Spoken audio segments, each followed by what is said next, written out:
To address like any real estate questions that you guys have. So whatever it is, whether it be rehabbing or how to find deals or how to fix weeds, I guess in your case. Whatever you're struggling, or even how to get started. Okay. Whatever you're struggling in, or what information you need, we're going to have the board, the KCIG board members out here to give our input. So we have people on the board that are very experienced, and we bring a lot to the table. So that's kind of what we wanted to present tonight. So my dad is actually on his way here. He's right there. So we just get a few announcements out of the way here, and just kind of go from there. So I know Charles has got some possible properties. If you have any properties that you want to get up and present to the group, now is your time. And it's only $100 a minute. And go. Are we done? He's done. No, yeah, go ahead, Charles. Okay, you got props? Well, let's. Okay, my name is Charles Olney, and I've known Marcus for several years now. And I've got I do have 5 properties that I'm going to sell as a lot.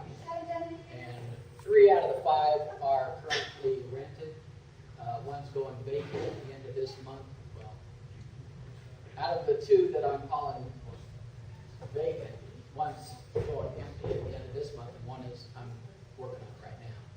So as a lot, they'll go for $50,000. But talking with Marcus here, we might be looking at owner finance. Possible owner finance deal. I was looking at cash, but we'll discuss. Yep. So anyway, that's it. They're all in Midtown. Okay, 64127 and 64128. 3 of them are between 26th and 27th Street near Van Brunt, and 2 of them are 29th Street near Benton. So they're just off of 71. And I've actually got some flyers sorted. What do you mean some sort of flyers? Well, they just have short property description. Okay. So if somebody's interested. Absolutely, yeah. Come get a flyer. I'll take a flyer. Yeah. Your contact Yeah, it's got property addresses and my name and number and email, and what they're currently rented for, what the situation is. Thank you, sir. You're welcome. So, if you want one, just hold up. You're in about 5 minutes now, so. Yeah, I know. I mean, this is a room full of real estate investors. Somebody's got to have some houses. We have got buyer deed, a fourplex at either Olathe or Overland Park. So if you got one you want to sell, see what you need. Okay. Fourplex of the Olathe. Yeah. This is what your buyer's looking for. Is it cash? Maybe depends on what the numbers are. Usually does. Okay, that's cool. I got some fourplexes, but they're not over there. Okay. I've already got them sold. So we can talk, I don't know, maybe you could get open to something else. Okay. I can, I'll make a few phone calls and see what I can find out. Let me get your card and everything. You bet. Paul Fessler has a property for sale.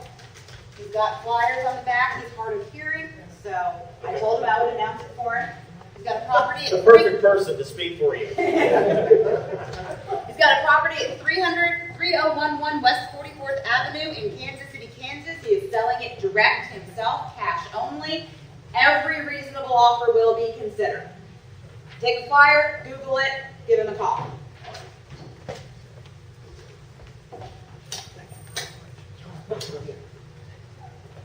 All right. Any other props? You don't have anything else to sell? These guys want to money. Right, yeah, you're more retail, aren't you? Okay. Okay, I do. I have one more thing. Okay. Okay, all you people that have been very reluctant to go online and list your business on the business directory to tell everybody what you do so they can come do business with you, I put it on a nice little easy fill out form. Ooh, I'll take one of those. Fill it out, yeah. Fill it out, give it to me. If you're a member, I will list you on the website for you. I am that desperate. That's awesome. Everybody should take mine. Thank you, Paul. You're the best. Yes, thank you. Are you a member? You a business? There you go. Are you a member? You a business? Take it. Who else is not on there? Okay, so we'll kind of jump into it here. So how many people here would like to buy a house, but you're having an issue with funding? Nobody's in, you all have enough cash to buy whatever you want. Right, so funding is always an issue. So I've got a good friend of mine, Scott. He represents Investor Choice Funding, which is a hard money lender out of Denver, Colorado. Very reputable guys. If you guys don't know who Dave Williams is, great guy. Somebody that you definitely want to partner up as somebody that would lend to you. Because basically what you're getting from Investor Choice Funding is a lot of experience. And they'll direct you if they think you're getting into a deal that isn't going to pan out for you, or your numbers are off, which we've all done, right? If you buy houses, you're going to be off sometimes. These guys will, if they want to make money, they want you to make money. It's a great partnership. So I'm going to let Scott come up here just for a minute, talk about Investor Choice Funding and the services that they provide. Thank you, I appreciate it. Thanks for the kind words. I turned my phone off. Gene's the kind of guy that likes to call me whenever I go up in front of a group. He's back there. So it's off. But thanks. Hey, thank you for the kind words. Show of hands, how many people were here at last month's KCIG meeting? Okay, good. I want to thank you guys because you've given some really good feedback. Dave is appreciative of that. And one thing he's doing in a kind of a pay it forward mode is he's going to have some classes come up that we're not charging for. For those of you who know, if he didn't say it, the top year that he, Dave Williams, and his business partner flipped houses, they flipped 67 deals in 1 year. So he's a systems guy. Everything's well tuned, right? And from there, he's got the experience how to counsel you to success and lead you to. So the last thing he wants to do is put you in a bad loan. What he wants to do is put you in loan after loan after loan that everyone gets paid. Does that make sense? So KCIG, he talked to Marcus about this last time. It's not to compete with what the good stuff is going on here, but it's to have some separate venues to provide more content for you all to come. So KCIG is next month on the third Thursday. The Wednesday before, we're going to put a training together, a rehab training, and whether it's deal, he's got like 4 different presentations in the can right now. Deal analysis, due diligence, and some other venue topics. So that's Wednesday before KCIG next month. The places to be determined, we're trying to line up that right now. So if you want to be invited to that, the borrowers, those of you who are already pre-approved borrowers will obviously be invited. But if you'd like to come to that, it's free, and I just need you to sign up on the newsletter list, just so we can get in touch with you and let you know where it's going to be. Okay? For those of you who don't know, we are a hard money lender. We will lend up to 70% of the after repair value. What that means, you get a contract, you turn in a scope of work and budget to us, we give the scope of work over to the appraiser, he goes out to the property, evaluates it, and gives an after repair value. Let's say it's $200,000. We'll loan 70% of that number. Okay, so that would be $140,000. That can include your acquisition, your rehab, closing costs, broker fees, our fee.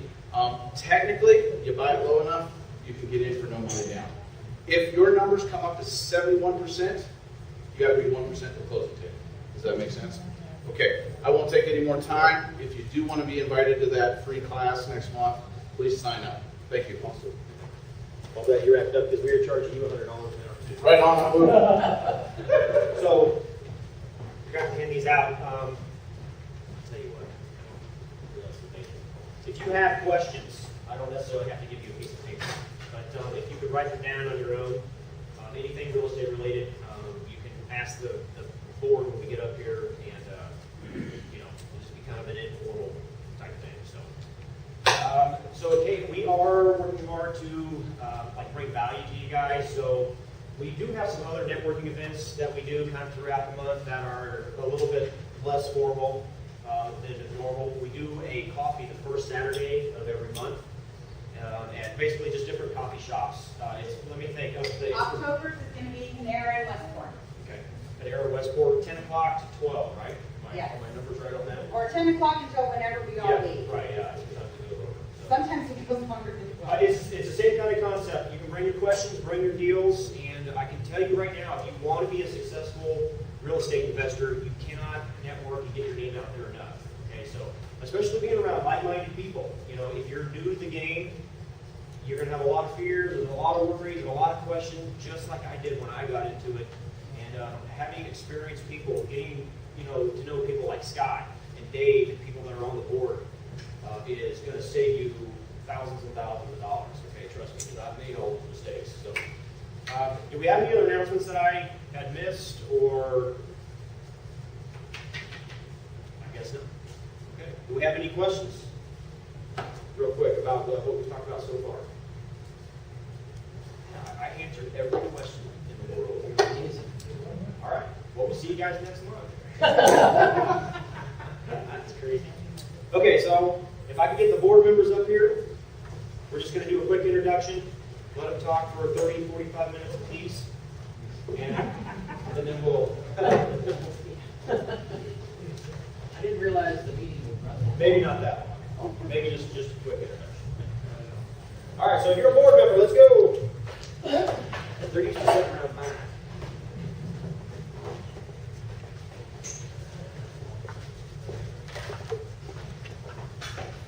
You want all the board members?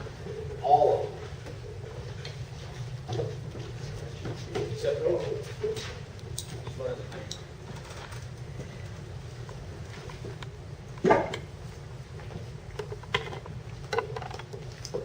So if we can just start with Izzy down there. Tell us what you do, your name. Oh, It's all good. I never paid attention to school. I was gonna say. I'm Chris Sariotis. I'm the mayor. That's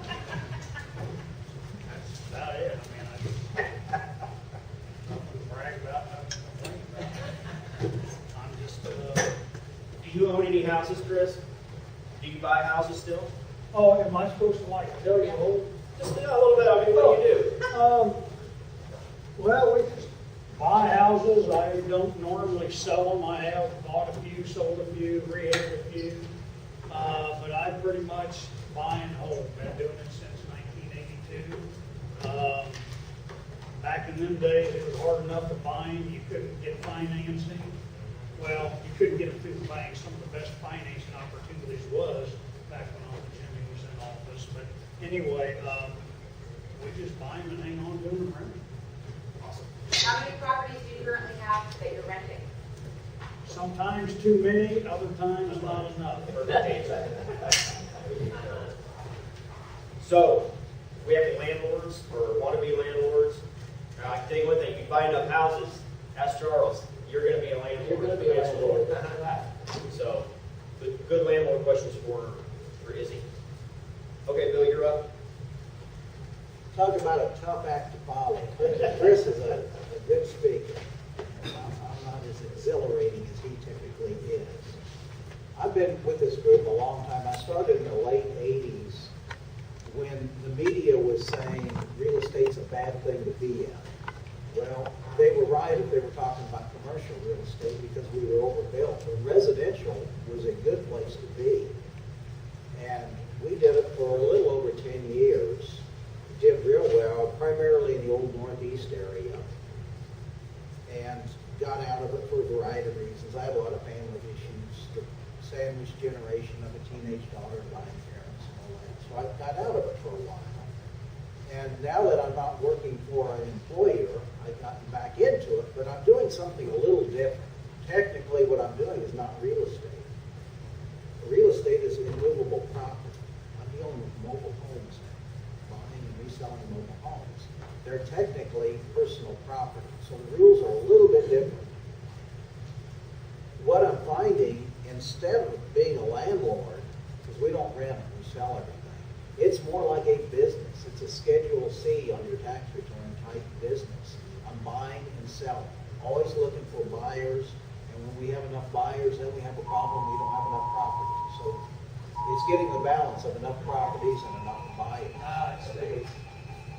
It's the bend over in the corner kind of thing. So that's interesting, Bill. So when one of your tenants, or they're not technically tenants, but one of your people stop paying, you don't go to court to evict them, do you? I haven't had to.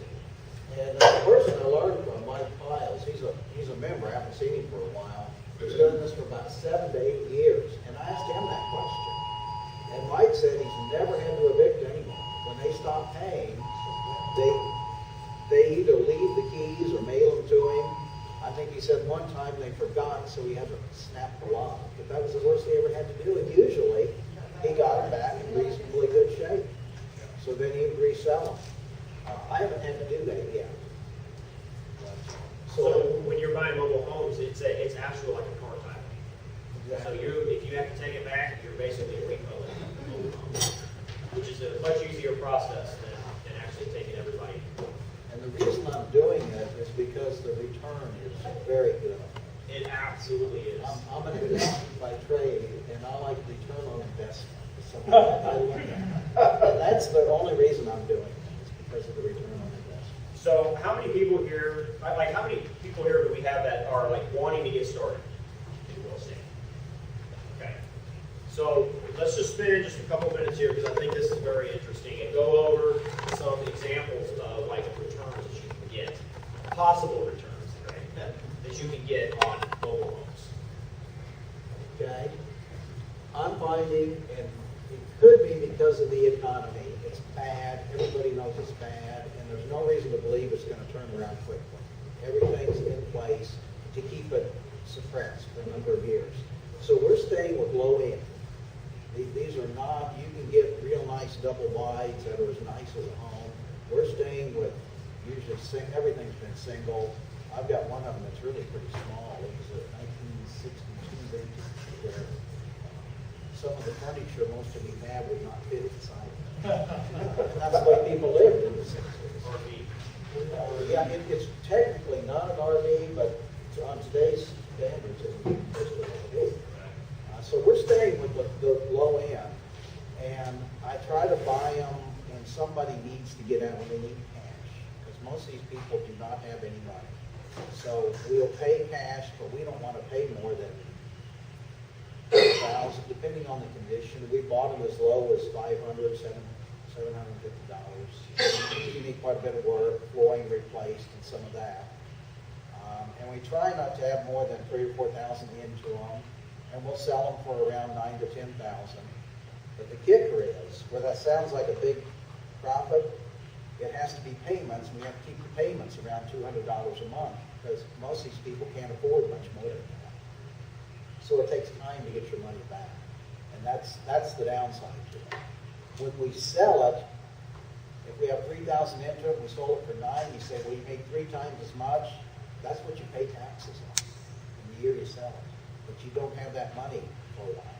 So that's a downside to it. What kind of, so you're financing this, Oh, yes. you're the bank for these people. What kind of interest rate are you giving them? 12%. 12%. And 12% is really, on a lot of things, that sounds high. Tell me, anybody else in town who will finance a used mobile home? Nobody will do it. So the fact that we do it, and our rate is lower than what most charge cards are, 12%, I usually tell them it's 1% per month. 1% per month is pretty reasonable, considering what we're financing. So do we have any numbers people here besides Bill? Anybody that likes to run numbers? Okay, so here's a cool thing that we can do real quick is figure out what kind of cash on cash return he's getting. Okay? So you don't have to pay the taxes on that, right? Your tenant is doing it. What do you want to call it? Your tenant buyer is paying the taxes. They're doing the upkeep. You gotta make it clear that they're the owner. I want them to have right of ownership, and I want them to take care of the place. So you're making $200 a month net. Is that how you figure it? Well,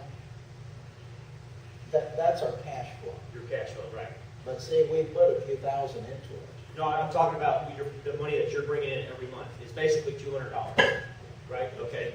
So let's say your average mobile home deal, you've got $3,000, right? Now, we could all go out and we can ask our dad for $3,000.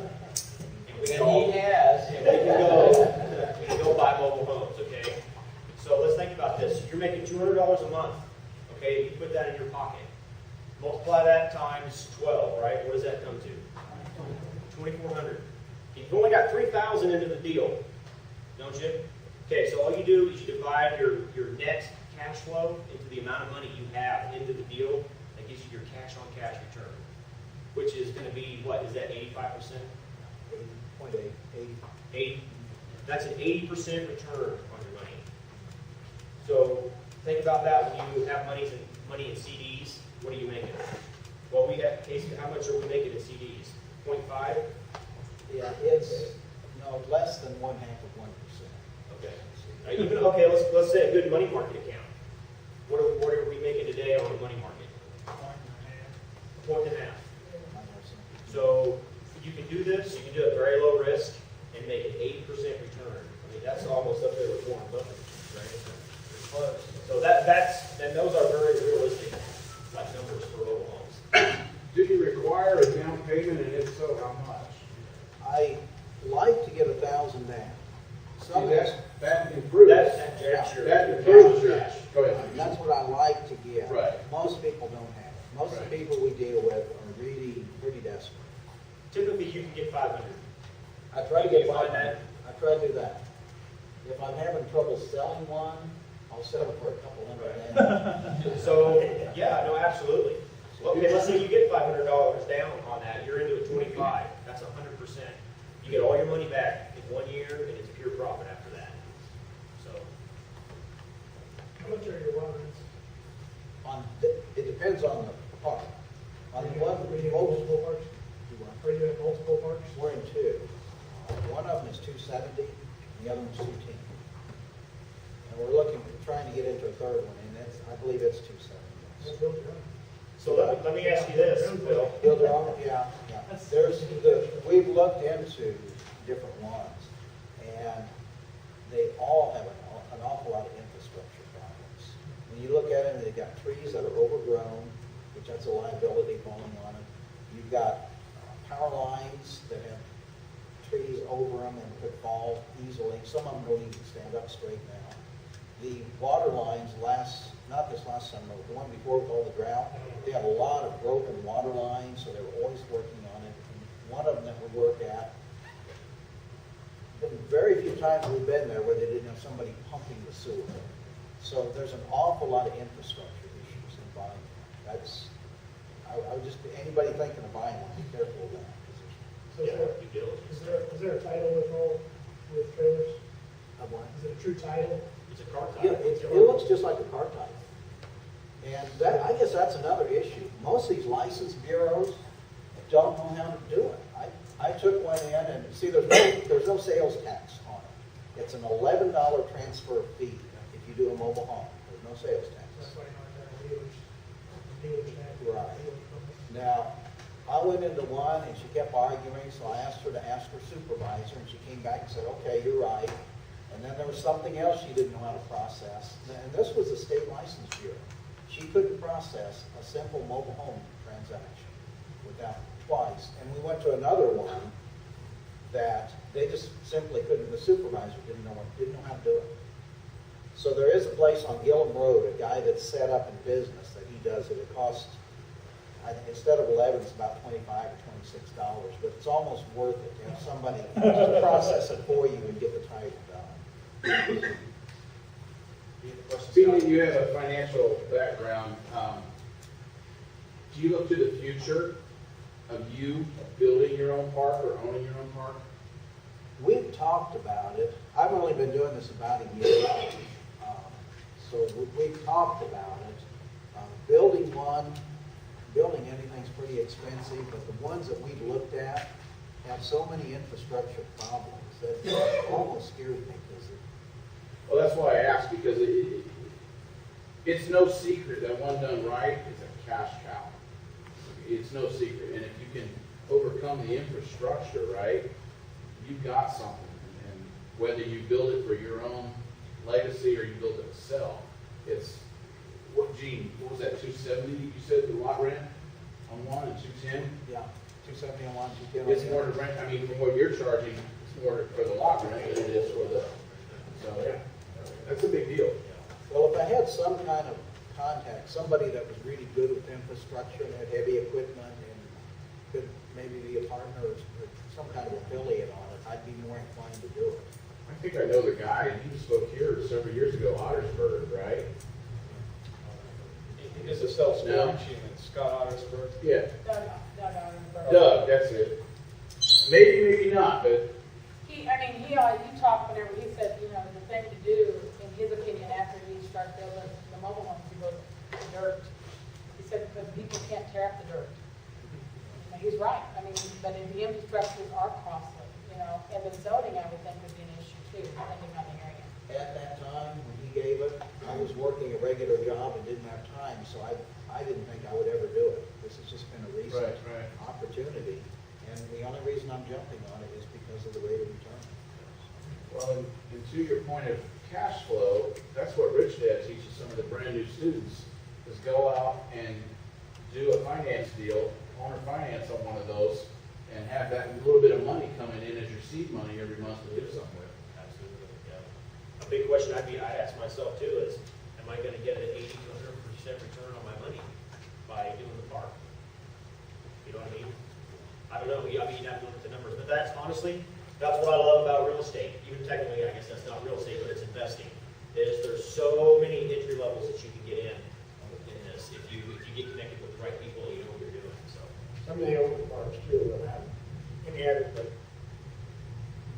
electric expression. Oh, yeah. In your house, you can upgrade the house pretty simply, but you try and upgrade a mobile home park, big job.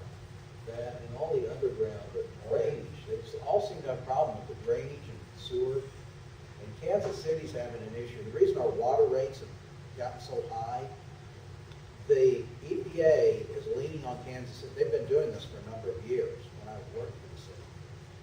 The sanitary sewer and the storm sewers have to be separated. That's extremely expensive. It's in the billions of dollars for the city over the next decade. Well, they're leaning on the city, and they're going to fine them something like $100,000 a day, every day they don't make progress on it. And the city, trying to represent all of us, said we don't have the money to be doing this, spending a few $1 billion on changing the sewer lines. So EPA said, well, you just raise the water rates, and that's the reason water rates are going up so much. So,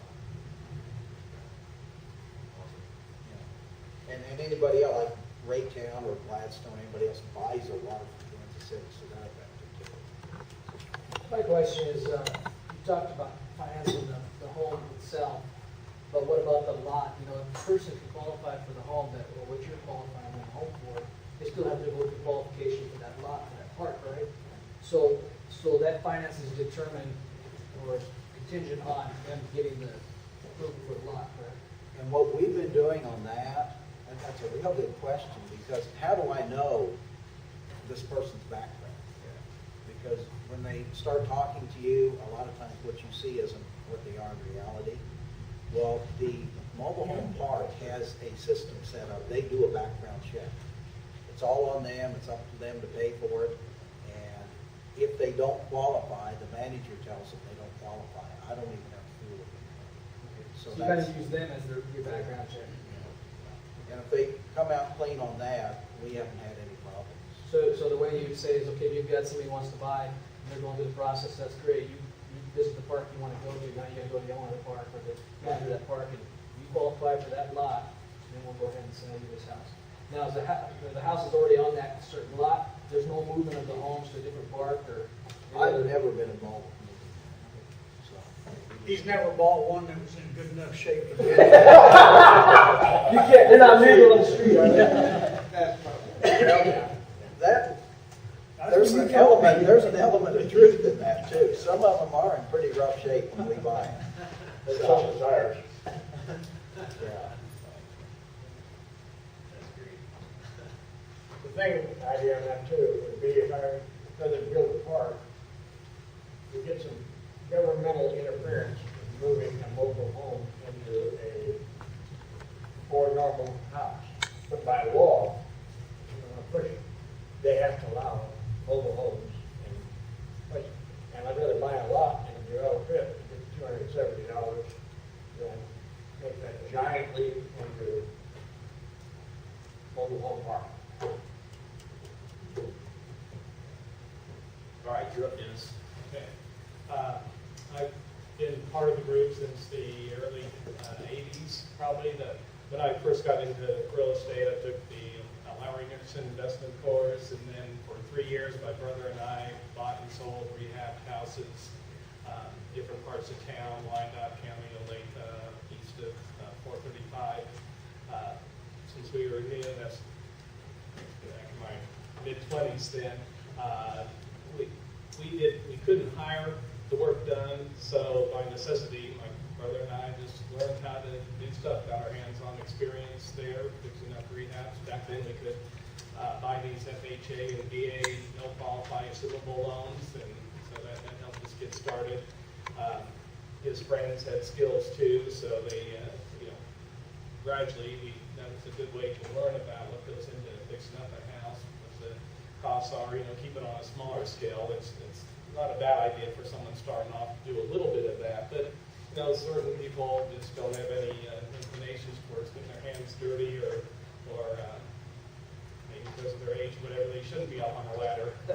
But anyway, after 3 years, I got licensed as a realtor, and that was back in the mid-'80s, just before the savings and loan bailout. So what we just went through was subprime on a slightly smaller scale, was that huge upheaval in the market back then. They took away the passive loss reel, so the professionals that were buying their real estate had a negative cash flow because they could still come out because of the tax write-offs. Well, that rug was pulled out from underneath them, and it changed the rules of the game almost overnight, and just things started, like dominoes falling. So it took a while to recover for that. And that's one thing you'll notice if you've been around long enough, that real estate goes in cycles. And so to try to know when's a good time to buy, when's a good time to sell. There's some people that have done some good research on that and can pretty much establish a track record for timing that. But anyway, here in the middle part of the country, we were a little bit more insulated than certain markets, East, West Coast, California, Florida, were obvious examples, Nevada. So we've been attractive to some both foreign buyers or people from the East and West Coast or other major population centers to take advantage of our affordable housing here. And, we haven't had the big corrections or the swings that some of the other places have. So I've been a landlord, flipped houses. I just have one rental currently in the Northeast, but I like to put together deals, wholesale deals, and there's one I did recently that has some good examples for investors that we just closed on just down the road here at Metcalf and Shawnee Mission Parkway. It would take 5 minutes to maybe get a Reader's Digest version of that. There was a guy that was new to town as an investor that had been active in Southern California. He lives in Emporia, but he wanted to get more home-based here in Kansas City. And so he was out looking at houses. I was helping him find houses. And he came across one day. We split up. I was with some REO specialist realtors. And by the way, I was a specialist for REOs for about 15 years. Not currently licensed. My license has been inactive for quite a while now. Keep it that way, putting deals together, and then as a finder's fee or flip the contract and assign the contract, wholesaling, which markets is well familiar with. So anyway, I was finding properties for this one guy, and he came across one that just caught his eye because it was the worst one on the block, and that's for anyone that wants starting off, wants to go driving for dollars. That's what that's called. Look for the obvious ugly house in the block. one he gave me to kind of follow up on, while he was relying on the ones the realtors were showing us, the listed property, bank scenarios, things like that.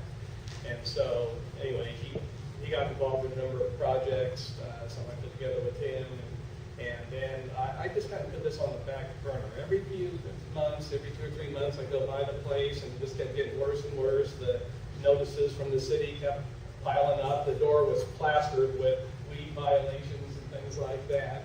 And so I started going to the Johnson County Courthouse, did research. You can go to, there's computers out there where they file, where people file cases, and you can ask to review files, and it's easier now than what I used to do in years past. Just get on the computer, and if you don't know how, there's usually someone around there that will help you, whether it's part of the staff or you'll run into investors and some colorful characters out there from time to time too. But it's good for you as an investor to know how to research a property. You can research potential tenants, see if they've got past history of landlord issues or complaints, things like that too.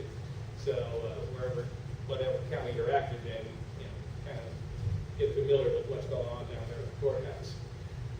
So anyway, I've determined who the ownership was, where the tax bills were being sent, the taxes were current, got the legal description, going over the register of deeds, and found out whose name it was in, and gradually, it's like doing detective work, kind of put together the picture of what's going on with this property.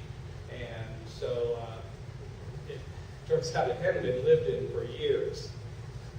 The guy, turns out, was living over in Missouri. He bought this house years ago so his kid could attend a nice school district in Shawnee, Michigan. And so once he gets out of school, this is what was funny. I got a hold of the bank and found out who had the note, because you can read the financing instruments at the courthouse too. And so I went downtown, got in front of the banker, and the banker didn't know he had a potential problem there because the payments were current. This guy, for all this time, no one's living there, the payments were being made, but nothing's being done on the outside of the house. And so, Mr. Banker, this house is vacant. All right, do you have insurance in place? Because really no insurance that a homeowner can get would cover a vacant property, right, Sam? After 90 days or whatever, you don't have coverage. And big overhanging limbs, huge oak trees, whatever, overhanging the property, and limb breaks and caves in the roof. Yeah, there goes half the value of the property right there, or a fire, whatever the case. So anyway, the banker, it woke him up. So even though I wasn't able to get a hold of the guy, even though there was a FSBO sign out front, from the first time I saw it, and this was over a year ago, there was never any active number, no answer to the number at all. So maybe the guy just tried for a few weeks and then just said the heck of it, but then it went on. But the banker got a hold of the guy and went out there to meet him and kind of explained, what's all this piled up all around, that's some of the yards, the weeds were, waist high. And so he just cleaned it up. He couldn't tell me the guy's name. Well, I knew the name, but how to get a hold of him directly, that came later. But he finally got it got down to the wire here. It came to a head just a few months ago when the property he was living in Missouri was coming up for the tax auction late August every year. Tax properties go up to sale for back taxes because the taxes haven't been paid in 3 years. And then 1 year after that, then it will finally hit the auction. But so he was under pressure. He was feeling the heat. So the banker didn't want to mess with that loan anymore. I first tried to see if we could buy it at a discount. He didn't want a discount because the payments were current. There's only a $20,000 note balance on these are $100,000 houses up and down this street. Little 2-bedroom, 3-bedroom ranches, some with basements, some without. But a nice uniform neighborhood. A lot of you probably know, right? Just west or south of Shawnee Mission Parkway, west of Metcalf. Just a few blocks, nice residential area. And then so he had had to sell because he was about to lose a house in Missouri, and the banker was now on him from this, so we had to get it from 2 angles there. So finally, we got face to face.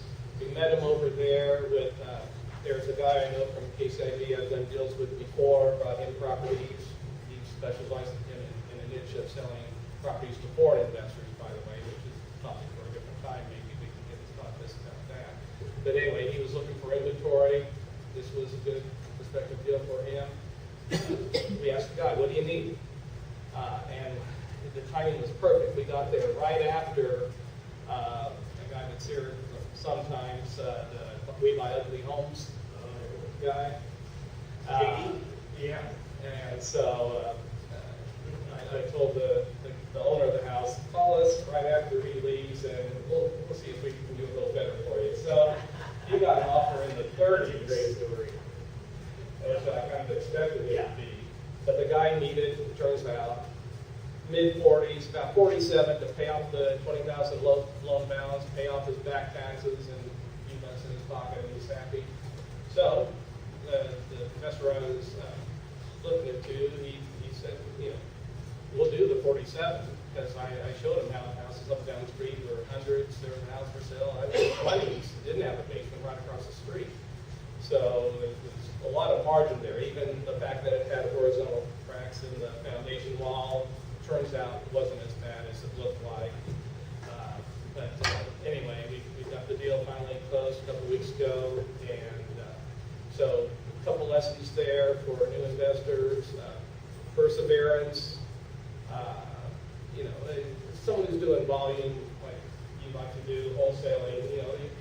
You have to keep a certain amount of activity all the time. But once in a while, you come across a situation that sometimes it just kind of gets to you. Something needs to be done with this property. And there's a deal to be had here for solving it. We can just talk to the right people, get the right financing in place, whatever. So perseverance and just have a way to, or learn how to do research on ownership. There's, I don't know, someone who's brand new would probably be good to have someone partner up with on something like that, someone who's maybe been down the road before and has a little experience. But if when you're out there driving around, start taking those awful looking houses. Now, if they've already got those fluorescent stickers from a mortgage company that indicates that it's probably worked its way through the foreclosure process, that may not be the best deal, but eventually it might come around where you'll see a realtors and REO specialist sign in front of it. Probate properties, do some marketing. Ben just came across one that I've had my eyes on for years. At 95th and Roeland. And I've almost driven by there, and someone's just really letting it. It's either a landlord that doesn't give a darn what's happening with this property, or an older person is going downhill and just letting the place go. And sure enough, it got to the point, it turned out to be a hoarder. An older guy, after the wife died 5 years ago. I call it the Pepsi hoarder house. I went in there a couple days ago. I've never seen anything like it. I've seen some pretty bad places, but cases of empty Pepsi bottles stacked to the ceiling all through the house. There's probably a dumpster full of Pepsi bottles, liter bottles. And but anyway, he's got about $30,000 to take care of the existing mortgage and a little bit of extra money for some back taxes too, because next year that could be going up with the tax sale. But right now it's kind of marginal because it needs a complete redo, and no one but an really experienced investor is going to be able to see any potential there. Sometimes it's hard to have the vision to see beyond all the crap, and you can't even walk through a place hardly. What's the ARV on that property? Being on a busy street is a downside. It's only a 2-bedroom. It's a ranch with a basement. I would have to put it in the 70s, mid-70s, fixed top.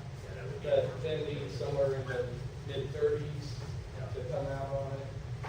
And so it's marginal. Unless someone is handy. If you have skills, can do a lot of your own work, and don't mind spending a few months on it. Otherwise, if you have to hire it out, if you have to hire a contractor, that would be really skinny margins. Yeah, absolutely. Would that be, is he current on his payments on that prop? Or Yeah. Is he? Yeah. Okay. So Now, probably- the taxes are delinquent Right. for years, but the, as I understand it, the actual loan balance. So one of my favorite things to do on those types of houses is, like I said, I'm always driving around Kansas City, right, looking at houses. You see a vacant house, I love putting my card on the door, and it just say, I'll buy your house for cash. And you'll get a lot of phone calls. So you never know what you're gonna get. I've bought houses that have been like incredible deals. I went one today, I put the sign on his door a couple weeks ago, and we were just able to get it hooked up. But the house is probably worth 110, and he still owed 125 on it. Those numbers were off a little bit, but it would, to me, in my mind, I thought he had inherited it, because he was a younger guy, the roof was trash, and this is probably over the river. You could just tell that nobody had lived there and taken care of it. So it should have been one of those houses that I could have picked up for 30 grand and, ended up pretty good on it. He bought it at the wrong time, and he owed too much money on it. So, yeah, notes on the door, man, are the best way to get a hold of those people. So if you don't want to put all the time in research to find it, or you don't have the experience, you get the phone ringing that way. You're up, Cindy. Okay, I'm Cindy, and I got in real estate in, I got in real estate in the early 80s. I was a realtor, and then my husband at the time and I, we acquired houses. We had 7 properties, and we were lucky enough during the time, people would just come and knock on our door and ask us to assume their home. Different time. I learned a lot, and one of the biggest things I learned at that point, that when we made our most money, we bought primary residences. We lived in them at the time. The tax laws was we had to live in them for 3 to 4 years. We would buy them, fix them up, and sell them. I mean, to the point where we gained 50% equity in about every house in Roeland. I don't get why people don't do that now. I'm a mortgage broker now. I've been a true mortgage broker for 18 years. That's a great way to get a primary residence. And a lot of times, like the last house we bought, which was in 92, 7-year-old split. It was a 4-3 with 2 fireplaces. And we walked in, and it smelled bad. The carpet was nasty. It was nasty outside. Bottom line, we got it real cheap. We replaced the carpet. We put a big deck on it and everything. We sold that a year and a half later with $80,000 of equity. We bought it for $70,000. It was only 7 years old, and we had $80,000 in equity. So if people would buy smart, I would tell people, then buy smart with your primary. To me, that's a smart thing to do, because the problem's the reason that one stunk. Come to find out, I made my husband go put God knows I wasn't doing it. The P-trap on the basement, was off, so the septic was backing up every time someone flushed the toilet upstairs because it was split.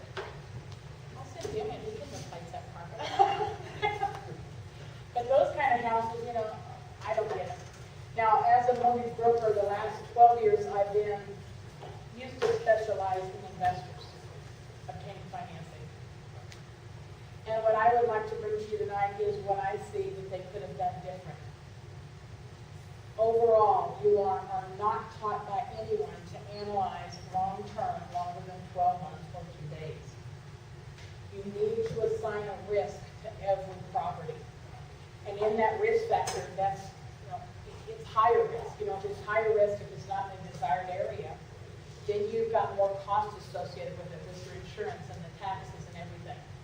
There's a risk assigned to every business transaction, including real estate. The other thing I would tell you, and I see this back when I first started dealing with investors, at that time the market was they wanted the urban core typically. The reason being, for a $50,000 investment, they had $300 a month cash flow. Looks great, doesn't it? Some of my investors had 60 to 80 properties each. Would you like that kind of income every month? $800 on their property? No one taught them to stop and think, because those, at the time, those were Section 8. No one taught them to do their market analysis, and typically Section 8 tended to move every 12 months. When they moved, you at the time, this is years ago, you had $2,500 to $3,500 in repairs. There goes your cash flow. And I watched people go through hundreds of thousands, close to millions of dollars. So you do your market analysis. Oh my God, I mean, there's Craigslist, so you can do tests. If you're going to do owner occupied, say, hey, you know, I've got these houses. I think you do that sometimes. I've got these houses. What are you looking for? Test your market before you put your money on the line and your reputation. You know, you've got to, and you're not taught that. I mean, you've got to look at it from a business standpoint, and overall, the majority of real estate investors do not look at it as a business because they don't look at it long term. Learn how to calculate your return on investment. Learn how to calculate your risk and analyze your market. I mean, that's kind of from my banking standpoint. I mean, that's not my, I've seen a lot. I'm 27. Okay. But I don't like that. 27 years of experience. 27 years of experience. Let me interject something. This gal right here is really somebody you need to get to know. I mean, there is a wealth of financial information locked up in that, oh, in the dark room. Yeah. In the upstairs part there. And really, that is something that every investor, well, everybody in this board will tell you that you need to understand the financial risk of what you're doing. And that's what she's talking about, the financial risk of what you're doing. I mean, It is a risk. it's a risk. I mean, But it is a calculated risk, and if you run your numbers, and Marcus and everybody else on this board will tell you, numbers do not lie, and if you lock yourself into listening to the numbers, you'll never get burned. But there is a business side of it, and that is the financial risk, and she also knows a lot about setting up the business as far as, I'm trying to say here,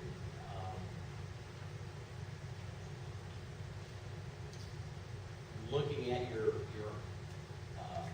personal financial statement. Yes, yeah. that's what I'm looking for. yeah. Everybody needs to have a personal financial statement, and you need to do one every month.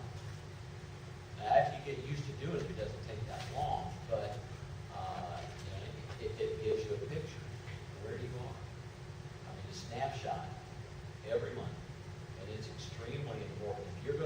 If you have a sight to be wealthy, and every one of you in here you should be doing that snapshot, that personal financial statement every month. I mean, too many times, it's not an immediate, you know, if you've got long-term, if you want to get out next week, that's fine, you don't need a financial plan. You know, but most of you want long-term in real estate, and you need to plan, you need to set goals, but you also need to analyze your finances and see the cost, and always associate a risk with every property. Now, the other thing I want to bring up real quick, I learned something this week, and I want to share it with people. I was at a luncheon at the Federal Reserve Bank on Tuesday. I'm sorry, your time's up. They're my new friends, and they're coming in the door now.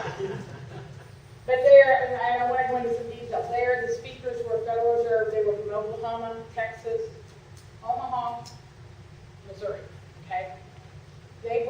One of them brought up the land trust, which you're seeing now. Land trust has properties to sell for 2/3 of the current value. And what they brought up was that those sales do not include the dirt. But the non-for-profit that's selling those retains the dirt, and you only get the structure. Now, I don't remember who the speaker was, so I want you to do your work if you want to acquire land trust. Just make sure, you know, that in Missouri, that they have to give you that dirt, sell you the dirt too. Otherwise, you're buying a mobile home. You know, you're buying personal property. So do your research. Don't believe anybody, not even the Federal Reserve. So what are the implications there? Let's say, so I buy a house, I think I'm buying the real estate. Yeah. So dirt, what happens? Well, first off, your interest rate's not gonna be as good because, it's gonna be like a personal property loan. The second advantage, I don't know if you would have a tax advantage, I would have to talk to the CPA. And I don't know if they do it like triple net leases, which would, I don't know, I'm gonna explain what a triple net, do you know what a triple net lease is? On commercial property, you'll see the strip malls and everything, typically, they have triple net leases. What that means is you pay the insurance, you pay the real estate tax, and you pay for the repairs. So unless they have a triple net lease coming in on that land, but I just want to put it out there because we don't want to find out 5 years from now, oh, look, this is what happened to me and this is what I thought. If you would look into a land trust, make sure you're getting the dirt. Yes, sir. Along them lines, buying a building and not getting the land is relatively common. If you're buying a building on Madison Avenue, Lakeshore Drive in Chicago, Broadway, Main Street in downtown Kansas City, that's pretty standard. Normal folks like us that buy property and wherever, that is not common to not get the land with it. But you need to do your due diligence. You need to get an attorney involved, because if you buy a property and you don't know whether you're getting the land along with it, dude, you're in the wrong business. You get whatever comes at you, because if you don't know what you're doing, then you better get an attorney to hold your hand all the way through. It's the cheapest $1,500 you'll ever spend.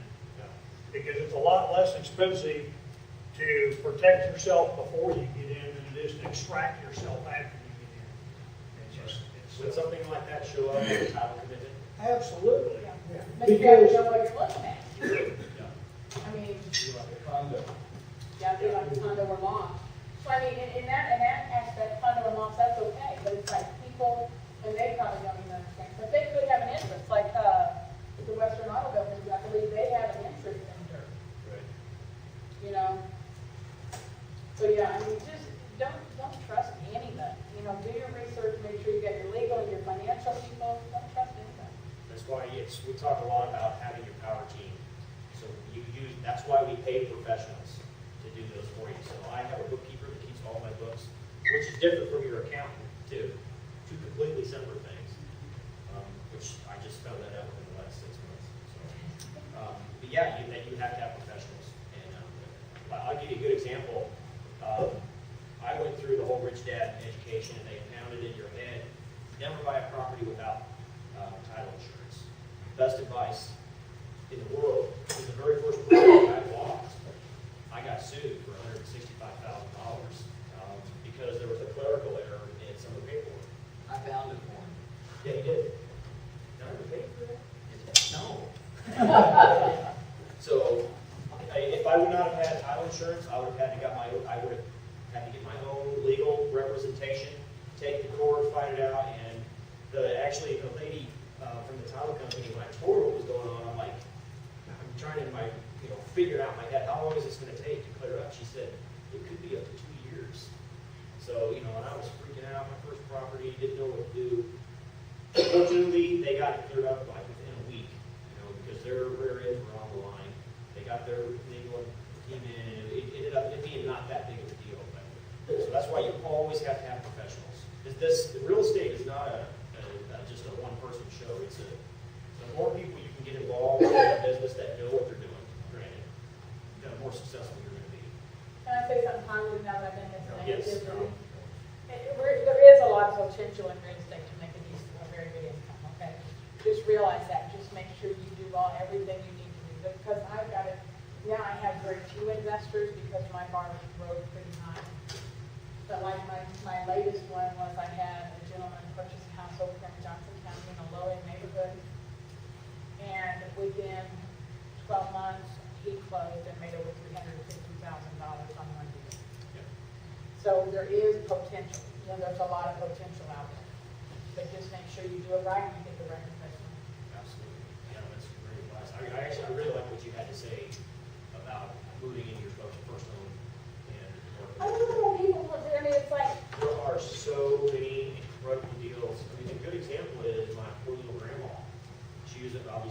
occupied. She moved up here from Alabama because her husband passed away. Wanted to be close to, family and everything. And yeah, it was a Fannie Mae house right on the corner, perfect location. Got it at, it was almost an unbelievable price. Fixed it up, grandma's moved in there, and she really has, we'll just say, doubled her investment in the property because of the equity spread in it. And if it's something that you want to do and you want to be an owner occupied and work on your property, what you said with the numbers, having $40,000, $50,000, $60,000, $70,000 in equity in your house, the way the market is right now, you can absolutely do that. I mean, there's loans out there, like my daughter did one, and I talk about my kids, but they can't see me. But she bought in Richmond, and she paid $35,000 for the house, or no, $50,000. They put $35,000 into it, it appraised for $110,000. Do it. And they can do it. I mean, there's loans out there for owner occupied for rehab. Now, so I don't want you to go to Buston. They can't. You need a, what's it called? One contractor. What do you call it? Primary, the main contractor, because they do ask for a lot of paperwork. So I did learn it's better if you have one contractor. Yeah, GC. One GC, but it's a great loan. It's a great loan. So there's FHA 203K, so they allow up to $35,000 in repairs. It can't be structural, but now definition of structural is different. So if you have a crack, it's not imposing in on the structure itself as far as falling down. They're open to that. They're open to roofs. They're open to HVAC. They're open to. But we only got $35,000. And if you know what you're doing, you can hustle the money out of that contract too and get paid yourself for doing a lot of stuff. No, I didn't If get you that. know how to hypothecate. The proper term is hypothecate invoice. No, that's the F word. To the microphone. That's the F word, and I'm not saying. But yeah, I mean, there's a lot of potential. I mean, even right now, seasoning isn't a big issue. So if you would buy a house and, you want to sell it, seasoning's not an issue. I think 3 to 6 months is all you have to have to sell. If you did repairs. So keep that in mind. Nobody's really talking about that, pushing that. Well, they're paying that side. Yeah. That's why you gotta have a professional movie. Well, you got, and my daughter, and I'll talk about her, it's like, all right, she's got married, had a baby, and bought a house, and I think the most traumatic thing was buying a house. Weddings or having babies. Okay. You're up, Keith. Now, I've only got 28 years of experience. Oh, I'm more in the company. I started in the 70s, really. A cousin of mine didn't have much money, we went together, doing 10,000 apiece, built an 8-plex up in Iowa, New York, and we never took any money out of it for years until we got it all paid off, way before the time. So I had to sell it for $5,000 a year, net income on that day on cash. I did for a long time. And then when he sold and died, I sold about my half for $110,000. So it was a good investment. Another decent investment. I bought a house for about $4,000. Fixed it up in less than 10 in it. Rented it out for $400 a month. That's 4% return per month. And then I eventually sold it for $25,000. You can make money because it's any better. Don't think you're ever going to save money and put it in the stock market and retire. They keep telling people save your money and retire. You can't do it with a 4% inflation rate when you only draw 0.5% on what money you got. You've got to get into something a lot better than, and of course I never liked the stock market because anytime the guy decides to pull a plug. A friend of mine used to say, the 2 rules for the stock market. Whites in, pull the plug. Whites out, let her go. And then I feel the stock market and all of these things can really be manipulated. Now, I retired at 87. My pension now will buy a little less than half of what it was at that time. And that's a constant inflation. People just don't see it. It's killing us. Destroying us. Just like Germany after World War with the capacity. But real estate, I got in it because supplement my pension and my, it already did. But to me, it's, it's an inflation hedge, some tax advantages to it, and whatever. And it's worth learning all the things about it. I could talk about a lot of experiences, like with Lonnie. Lonnie looked like a golden tenant. But you do your homework. If it's tenant, you're buying a place, you really always do your homework. Don't trust your feelings. Anyway, it was very good, and we took him on it. And it turned out that Lonnie had given us a vacant lot in his house. I sold someone contract for rental with option to buy, and the thought there, I mentioned somebody before. You want to buy a house, you haven't got a whole lot of money down, you want to get in there. Instead of selling a house like we do, buy one on rent to own with the right to rent it out to somebody else. Now, what do you have there? You have very little down. You've got a rental figure in mind that you can rent it for. Okay? You have the freedom to write it right. You want to kind of update it you want to. And you can, and something. But if it doesn't work out, drop it 2 years. Whatever you want. It's a very good, low down payment way to buy out.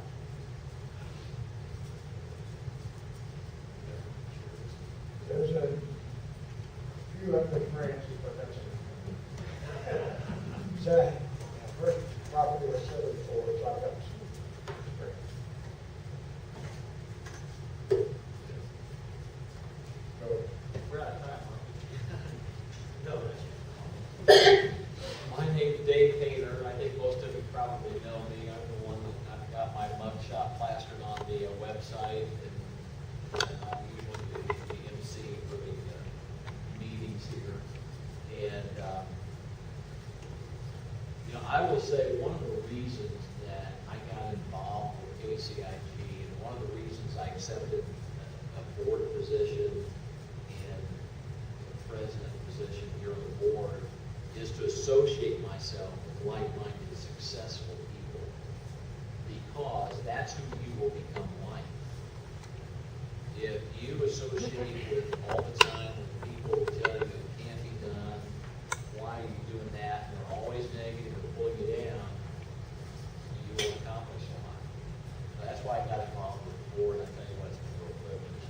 But in a nutshell, a few years ago, back in probably 06, 07, got to thinking about,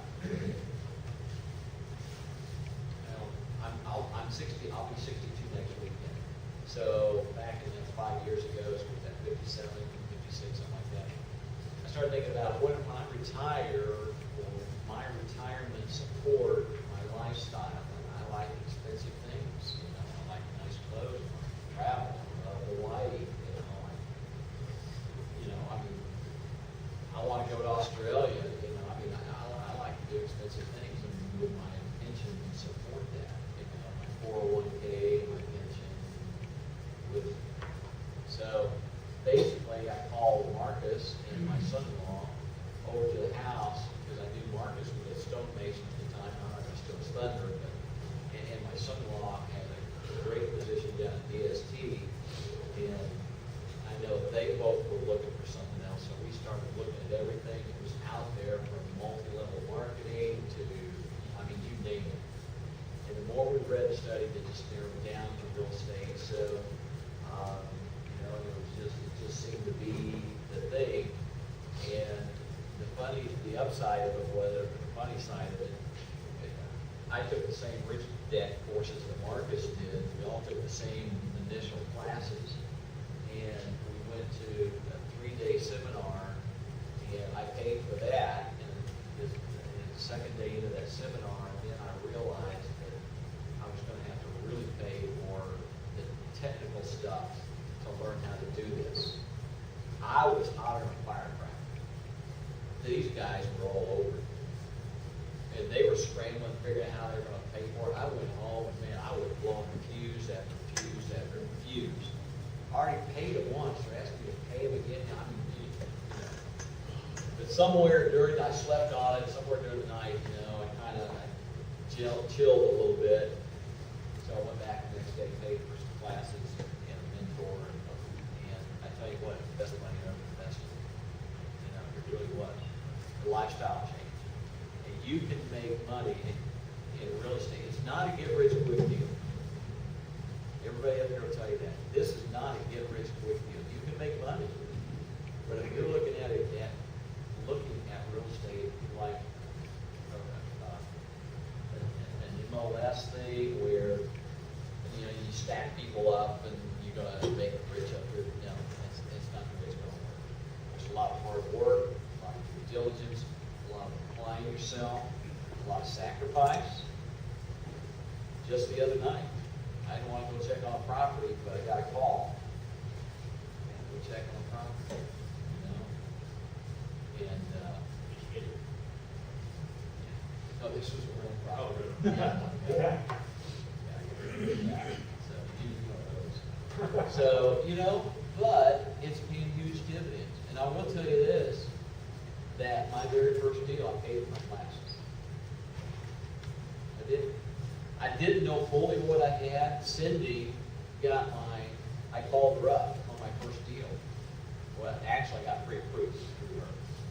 So I knew I was within my parameters there, made the offer, you know, and I thought I was lowballing the offer. As soon as I went over and talked to the couple, gave my offer, she said, "Where's your son?" That's never good. I was thinking, man, they're going to say no. But anyway, I won't take up the time to tell you the whole story, but they signed it. I called Cindy up. I knew I was well within my parameters there. And Scott came out, did the appraisal, and that's when I realized, wow, I got more than I thought. Because I was thinking it would sell for 90 to 95, and he said, man, you can put this thing right now, that's doing much at all, for 115. I'm going, really? You serious? He said, yeah, dollar sign just started rolling, you know? So, and I ended up, you know, I mean, we closed that property. It was on the market 28 days, you know. So, one thing I did learn, I did all the work myself except land and parking. That was the last house I did all the work. Yeah. So, But you enjoy that kind of stuff though too. yeah, As I remember, that took a little bit of convincing to get you off doing the hard work. yeah, I really do. I A lot of enjoy pride. You take a lot of pride in it. I do, you know, I mean, I really enjoy the rehab, and I will never give up rehab. I will always have a rehab project somewhere. We've obviously not done very many of them. I love it. I love doing it. And these good stuff gets old after a while.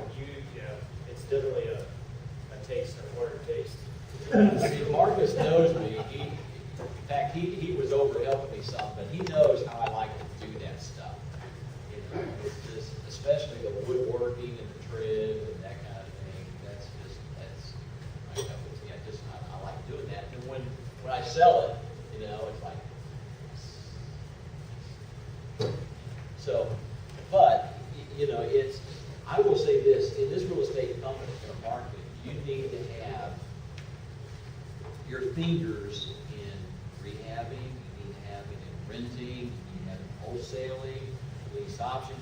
You need to start acquiring the knowledge that do a little bit of everything, because in every market, what works this year may not work as well next year. So, and I will say this, that in the rehabbing market, if you do your homework, there are pockets in every market. I don't care what the economy is. They will always sell. Always. But you've got to do your homework. You've got to do your research and find out where those little pockets are, and then you've got to market that. You know? And I'll say this, everybody and brother needs to know what you're doing. It can't be a secret. There's a lot of smoke back there, you don't know. Yeah. At least if you've done it, You know? you're not gonna keep doing it, but you know what has to be done. Yeah, exactly. And I'll say this, that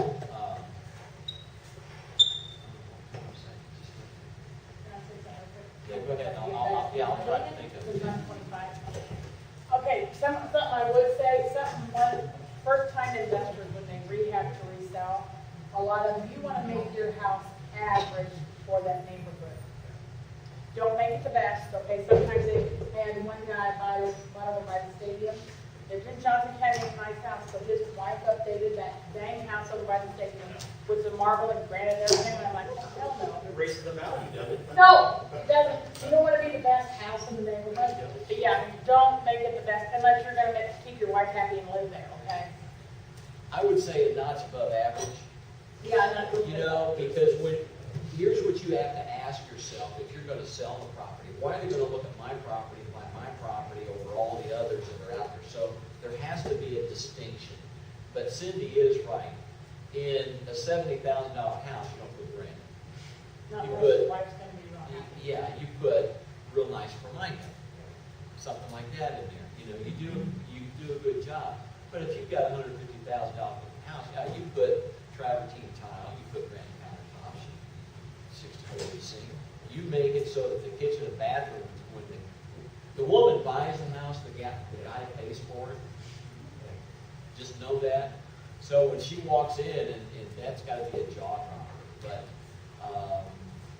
what I was going to say, I still haven't figured it out. And you're right, maybe just to not, make it stand out a little bit, tweak it so they have some appeal. One thing is curb appeal. Well, And so when they first see it, it looks really nice when they first walk in, but what they see up front, curb appeal. Yeah, it doesn't matter how nice it looks inside if they pull up and it's like, "Ew," and they don't go inside, they'll never buy it. I had a partner who invested in a White House and a mobile home. We eventually did a mobile home park. But we had these mobile homes, and I looked at them and said, some of them are amazing. I couldn't live in those without breaking things. So when you fix something up, then have two things, sound and looks good. But I had a friend who fixed holes in the wall by running newspaper, sticking the dirt and painting over. Now, first time somebody does that, that's cutting a little too. That's where you want to put the lipstick on Let's it. take on the day, I got it. I should have upgraded to construction paper.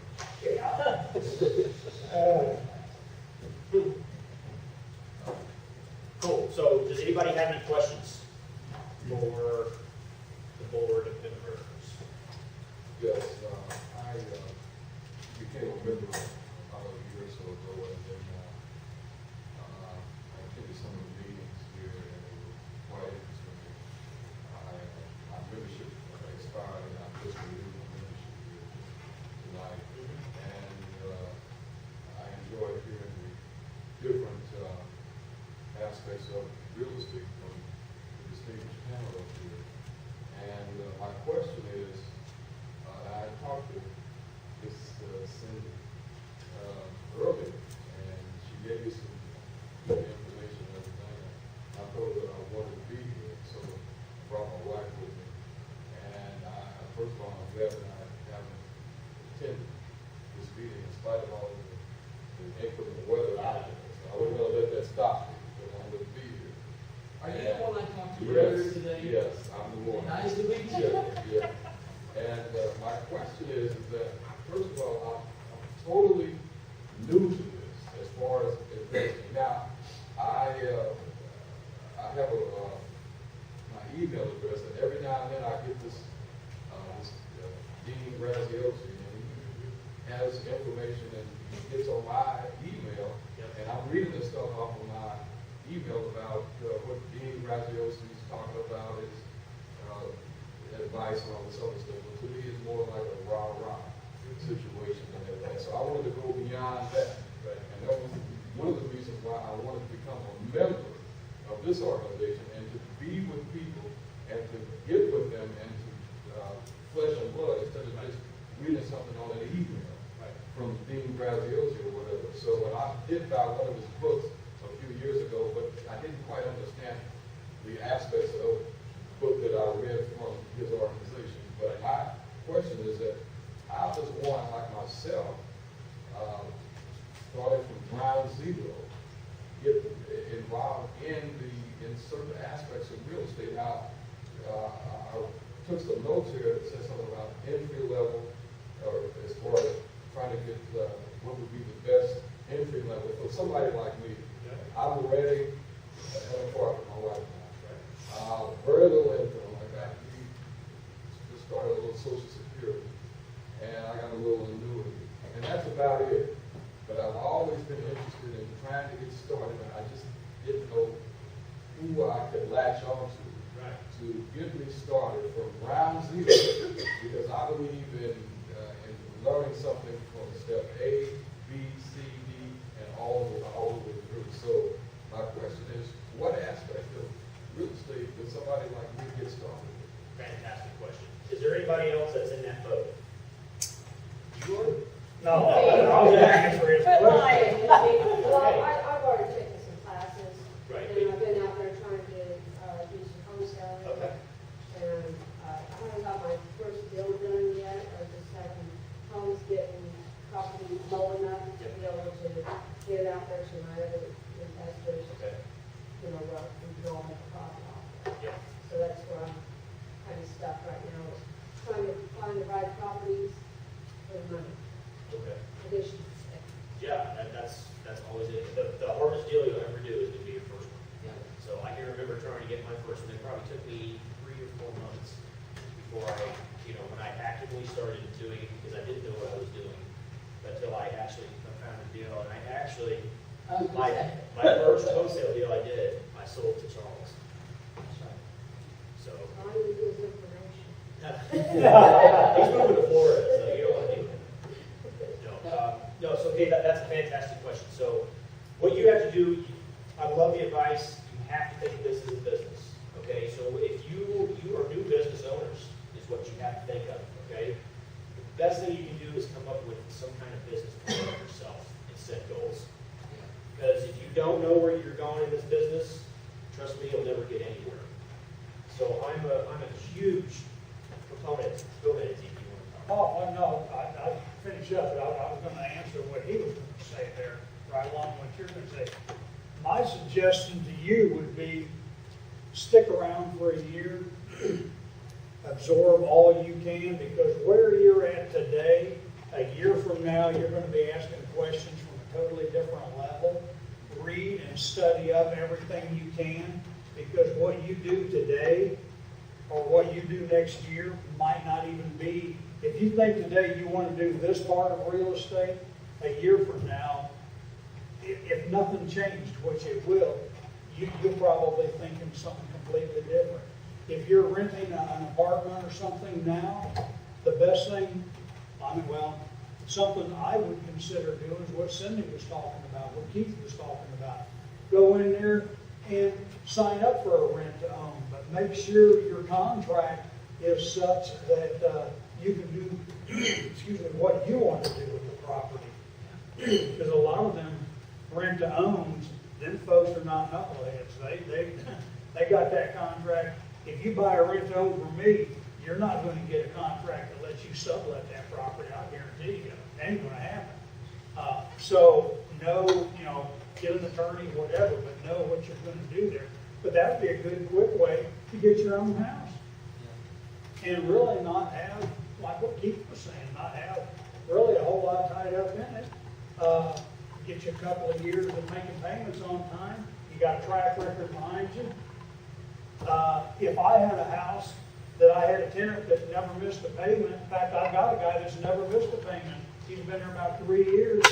I told him I'd go buy him a house if he would just find a house and that the numbers work for me.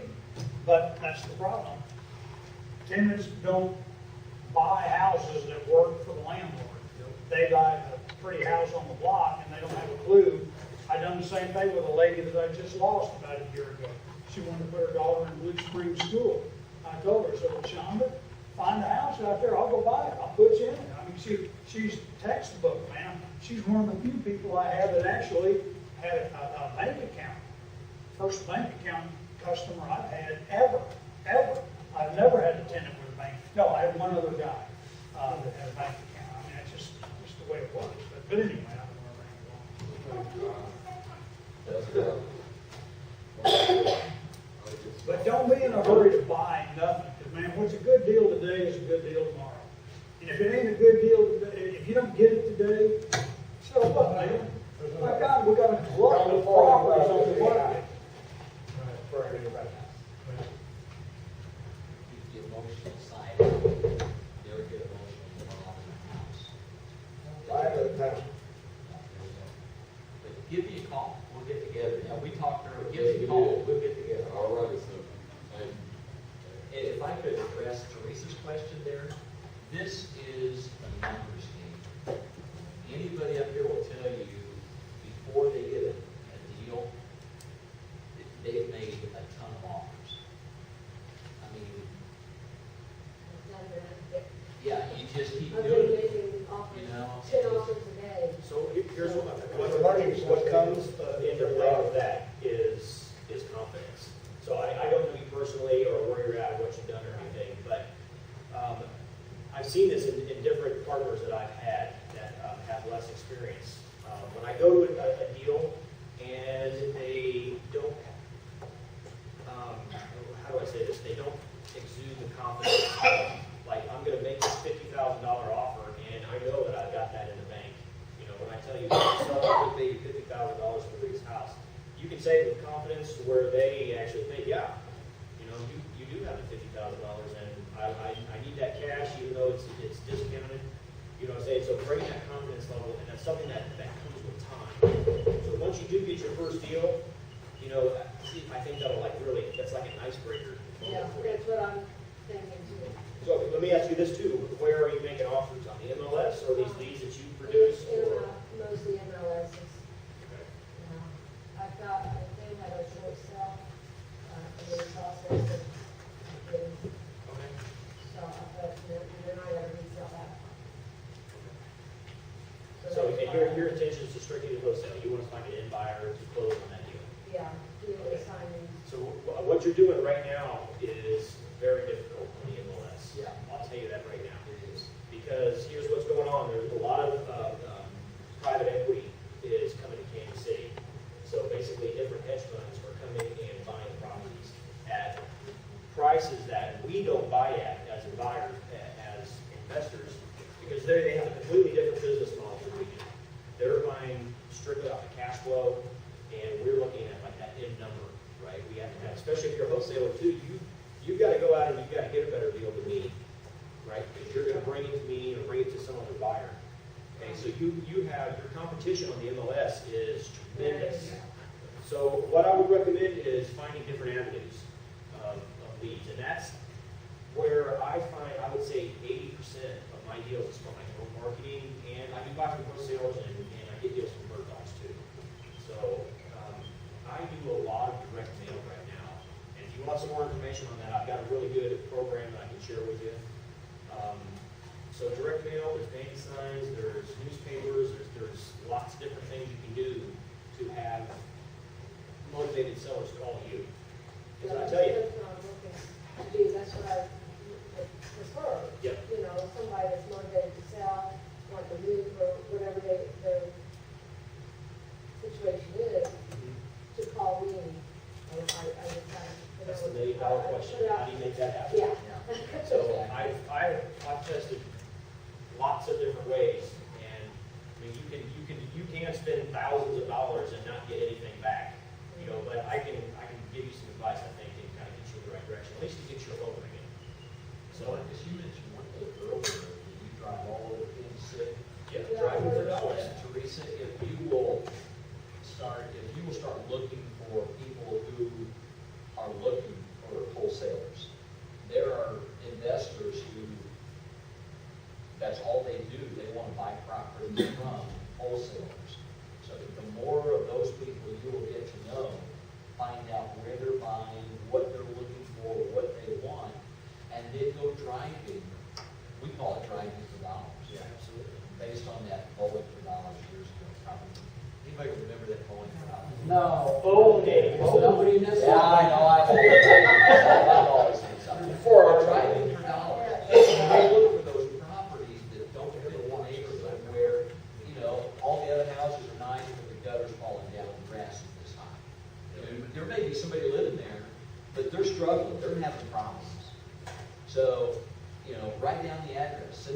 card, send them a business card with your letterhead, a note on the door, put a note on the door.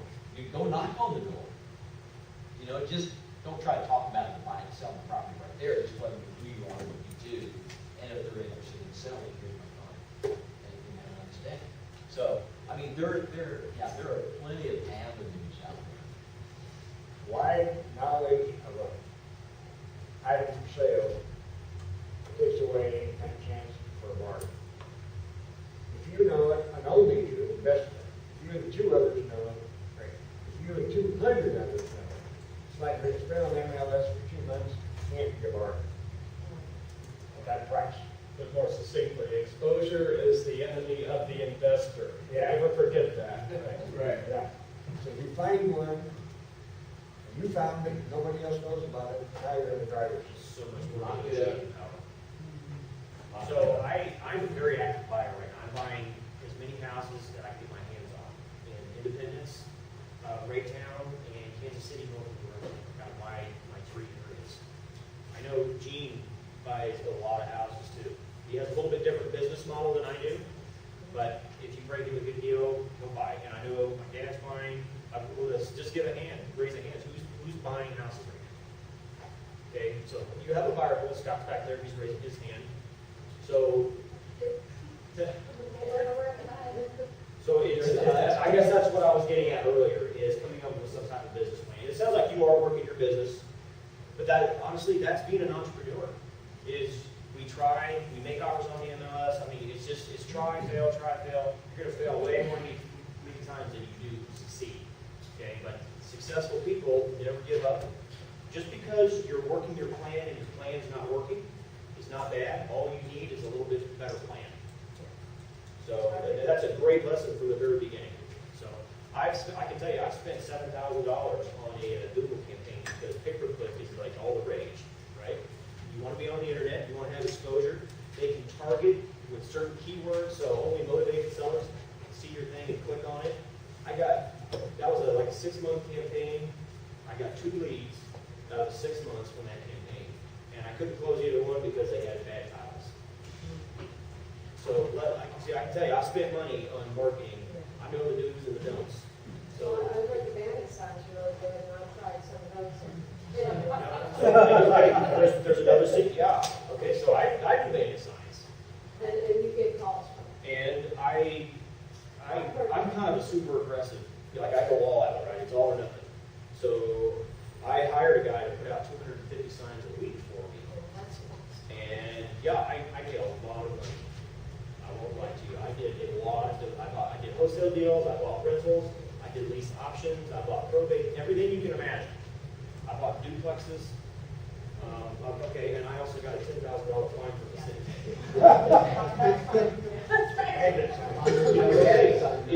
That sounds like a crazy amount of money, right? To get, but if you look at the amount of money that I did make and the deals that I did do, I'm basically looking at it as a marketing cost.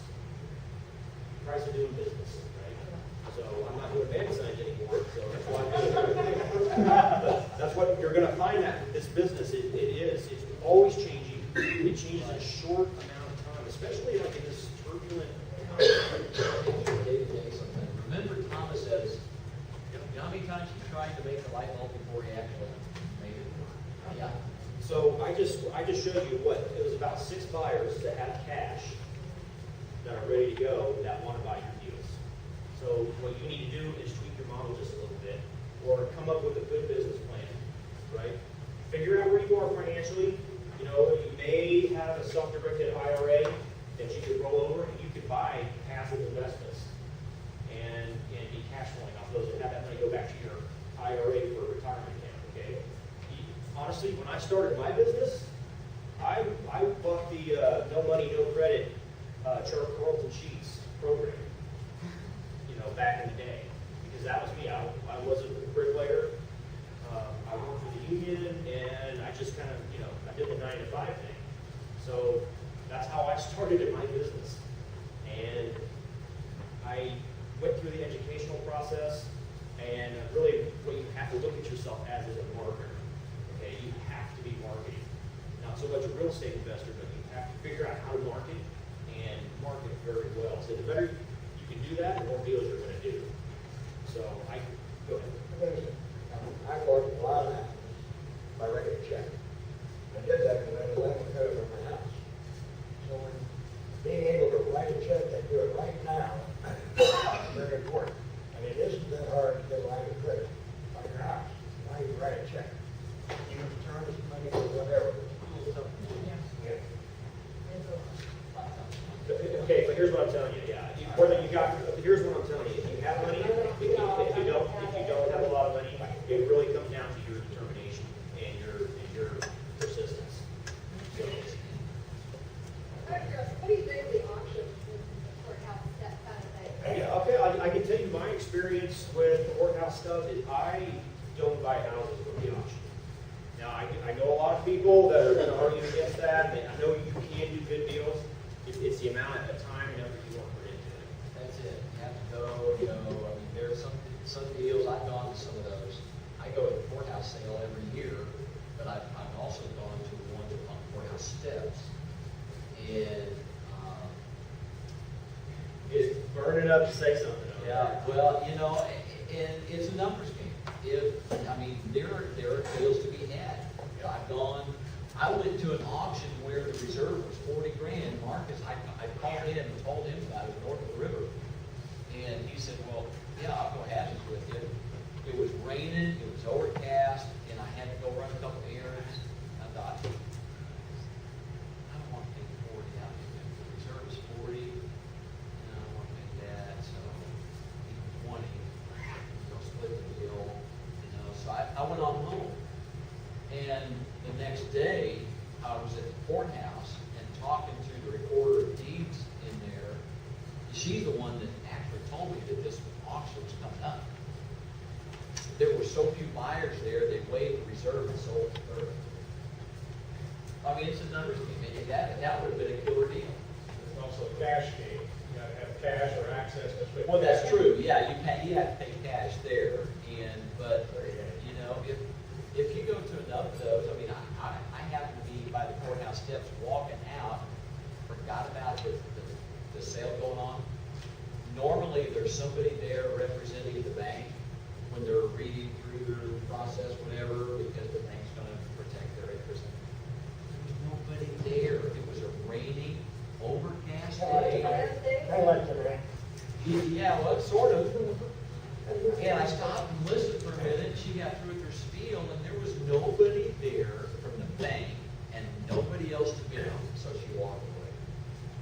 I bought a house for $2,000 on the steps and a partition between two gals. And no one was there. One guy threw in another bid. I think we bought it for $2,000. And we were sitting way more than that. But there's no reason. It was there. Yeah, that's it. And that's. I want to hear what Izzy's got to say. If you don't take anything away from this meeting tonight, stay as far away from the courthouse steps until you get leather skin. Now, if you want to learn how they do it, because them boys down there will chew you up and spit you out and never even look back, it's like the commercial game. You go down there and you don't want to do anything. If you want to learn something, it's a great experience. Go down there and, boy, whatever you do, don't sneeze, don't blink, don't do nothing, because you might be a proud owner or something.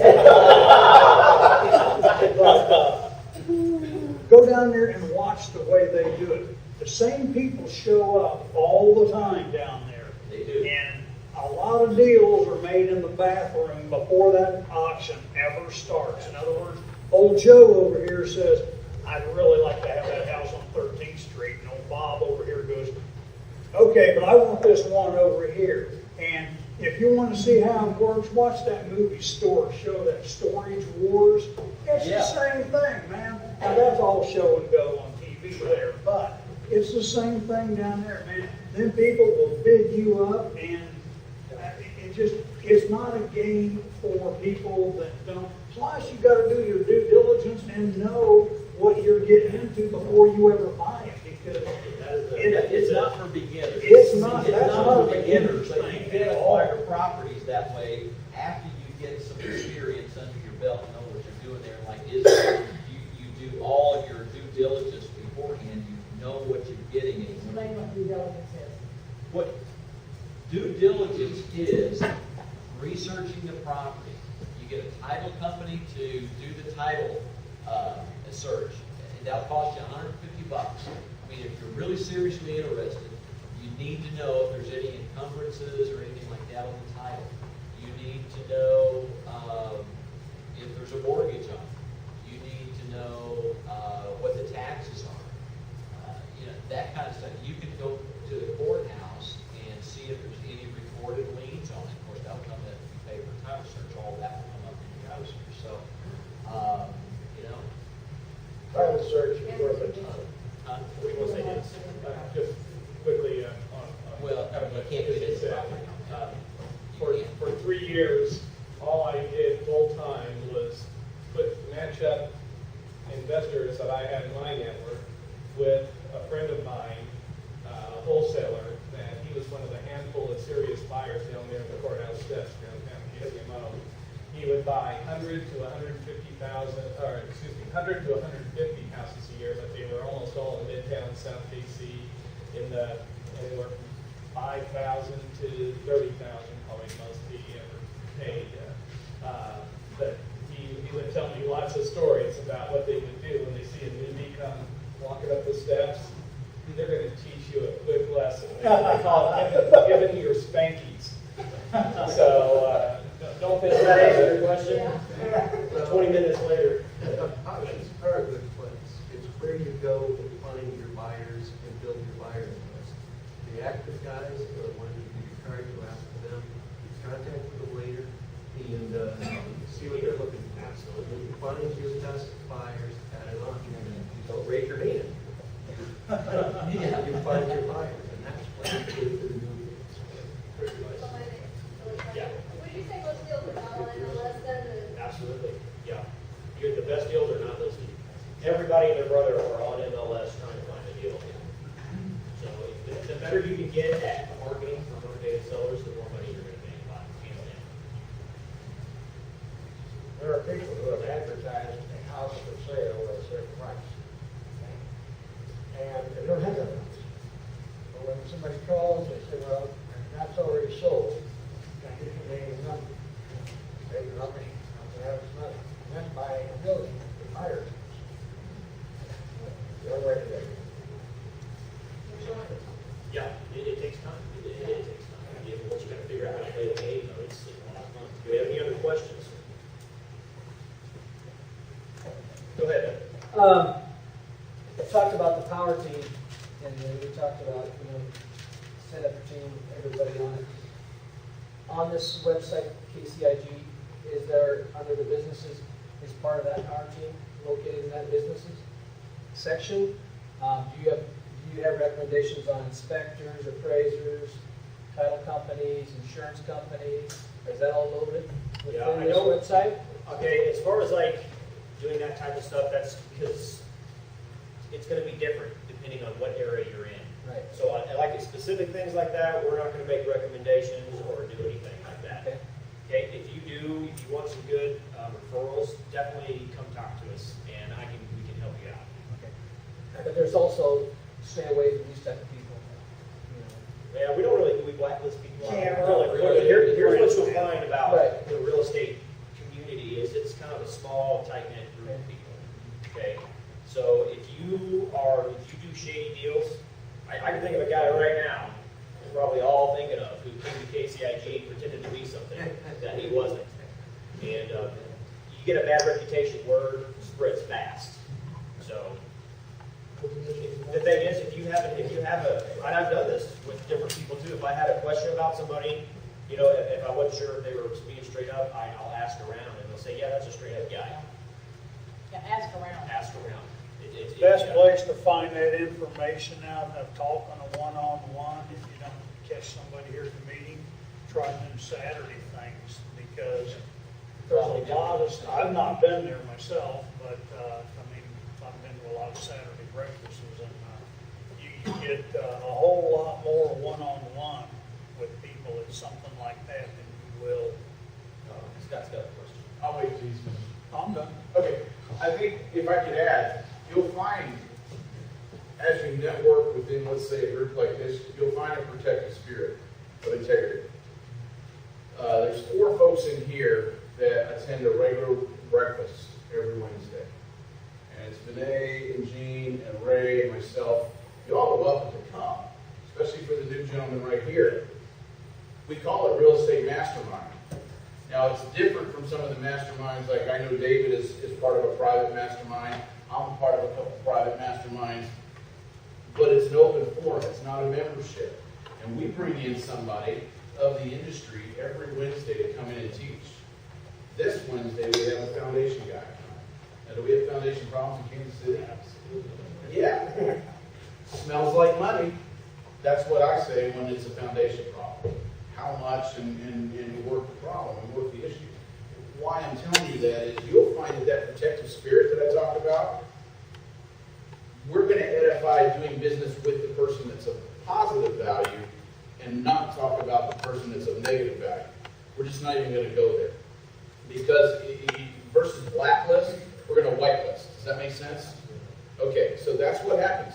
You will find that people that come to this group and people that come to, well, we used to be Wade's closed a couple weeks back, but you'll find that people come there and they're looking to farm the group. They're going to shove a card in everybody's hand and think it's about having that name. There's no value there. Those cards end up in the trash can. That's not networking. Let's just call it relationship building. The people at that mastermind and that here, that we get to know, there's an integrity that builds. And I can call Marcus and say, Marcus, I'm thinking of hiring this contractor that specializes in this, but I don't know him, but I've heard you've worked with him. Is this somebody you use again? That is your power team here, is that developing. It's not just having the general contractor. Because guess what? General contractors' lives fall apart too. Everybody, you want problems, you have people. So everybody's got issues in their life that you work through.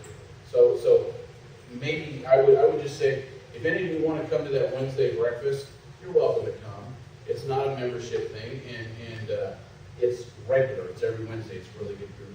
I think it'd be great for anybody that wants to get more experience and just broaden their network. Seriously, and for the lady that's wholesaling, I've got money. You want to do transactional deals, get an option on a property, then get it under contract for 10 and sell it for 20.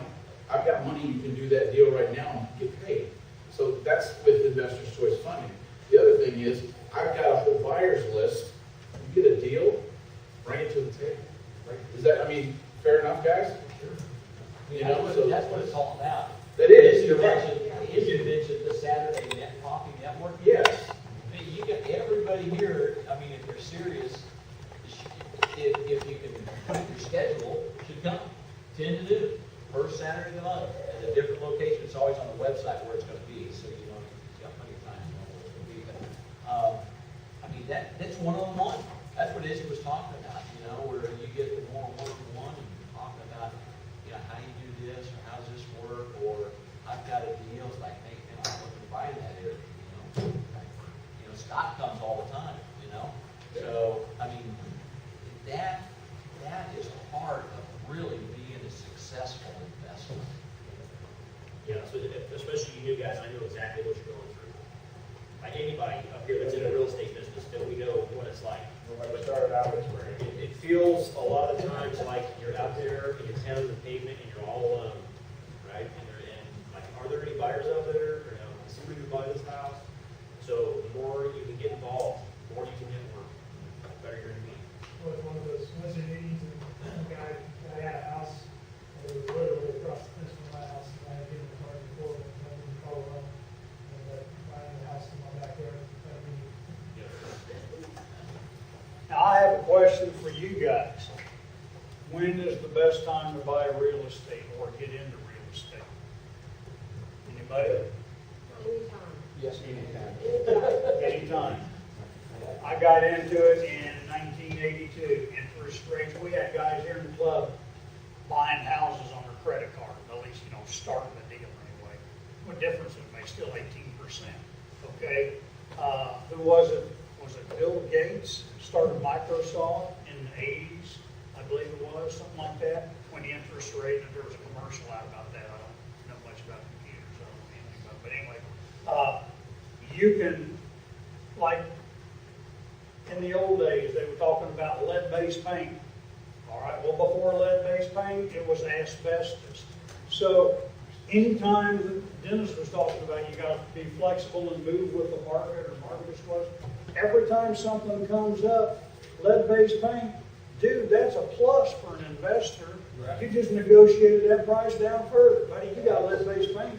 I can't give you anymore. It's going to cost me X amount of dollars to abate the paint.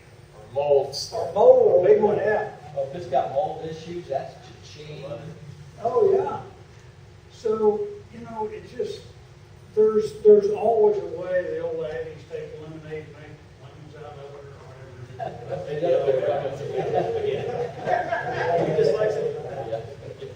All right, well, let's wrap it up. It's getting late. We've gone way past. Are there any other questions real quick, or? I had a comment. Go ahead. Talking to wholesaling deal. All right. When I was first getting into business, I looked at some MLS properties. Okay, and I actually had a friend that was a realtor who was going to give me a great deal. Okay. So I went to this property that he showed me, and it was Midtown, and it was $40,000. You know, but man, that's like it's $125,000 property. Okay, this is what my friend, the realtor, is telling me, right? So I'm looking at it, and you know, I'm finding all these things that need to be repaired. You know, and it's like, man, there's no way. There's no way. I said, I'm gonna think about this. Well, 2 weeks later, you know, I'm talking with Marcus, and you know, we go and check out this property. And it's like, okay, this appeared like it was in better condition than what I just looked at for $40,000, and it was actually in a better neighborhood. So, boom, we did a deal, you know, and it took more to fix the property than what I anticipated. But, you know, within 3 months' time, boom, I had a renter in there, and within a year and a half, it paid for itself. Okay, so here I'm looking at $40,000 investment as opposed to what I was getting here from cash flow. And I did a lot of deals real quick. Okay, and I got renters in place real quick. And I was cash flowing. All the properties paid for themselves in short order. I started with the property that Marcus showed, and then boom, you know, I had 6 like that. And one of them I actually did what you were talking about, is I had a family, they found a house that they wanted to live in, and they brought it to me, and I run the numbers, and I actually bought the property and put them in it, you know. Now, because, I mean, it was a good deal, and I still have that property, and it's actually a HUD house now. You know, I got people staying here, and I was making fun. Did you say hood house? Yeah, hood house, yeah. No, this is the only property I have in Raytown. Oh, it's a great thing. Yeah, but it's on the lake, it's a really beautiful house. You know, it's about $150,000 house that I got with no money out of my pocket. Okay, you know, no money invested in fixing it up, because my tenants took care of all that because they wanted to live in it. The only bad part was 3 months after that, the guy says, "Oh, I'm going to Texas because, you know, I'm moving my business down there." So kind of left me to, okay, well, great, now what? But 1 month later, boom, I have new tenants. Boom, just turn it on like that. And I'll tell you what, nowadays, it doesn't take long. You stick a for rent sign in the yard, and if your place is looking decent, you're getting calls. You're getting calls. So, yeah, there's a ton of renters. What I would suggest, also what he's talking about, driving for dollars, if you see a for rent sign sitting out somewhere, call that number. You say, you know, my name is such and such. I saw you have a for rent sign there. Would you be interested in selling that property? No. You never know what they're going to say. You never know what they're going to say. Or at least, what are you renting it for? Put that down here, but now, you do any of the stuff, you go to auctions, go in, on the record, here's an address, here's a price, whether it's rental, sale, or whatever. You start getting ability to judge what that thing will do, and what that kind of house will do.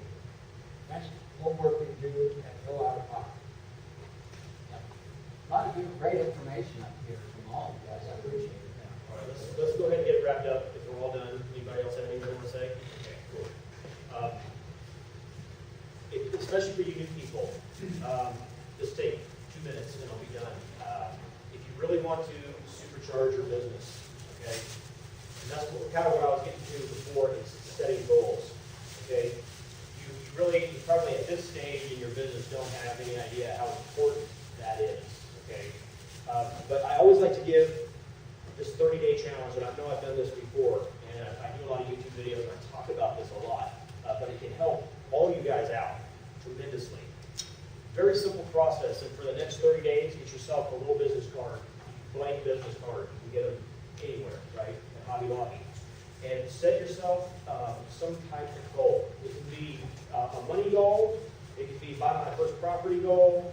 It doesn't matter what it is. Just set some kind of goal for yourself, okay? A little bit of criteria. You don't want to say, I'm going to make $10 million in the next 30 days, okay? But you want to set it right outside of your comfort zone, okay? Something that you think that you can achieve, but you're not quite sure how you're going to do it, but it's something that you need to get done in your business, okay? Write it down on your business card. Write on 2 or 3. Put one in your wallet. Put one in your purse, and put one by your bed. And all I'm asking you to do is read it 2 to 3 as many times as you can a day. Okay? And if you can do that faithfully for 30 days, you'll be amazed at the results that you get. Because kind of what happens is you set that goal and that vision for yourself, and you start thinking about it. Start concentrating on it, and what will happen is you'll see things like showing up in your life that are like, I don't know how this happened, but it's happening, okay? And it's just something that I use in my business still today, and I put a lot of responsibility, like where I am in my business and what I do now, to using that very, very simple technique. It's one of those things that's so basic, it's so easy to do, that it's easy to forget about it because it's so basic. But it will literally change your life, and it'll take you to places that you never thought you could get to. So that's pretty much it, guys. Okay.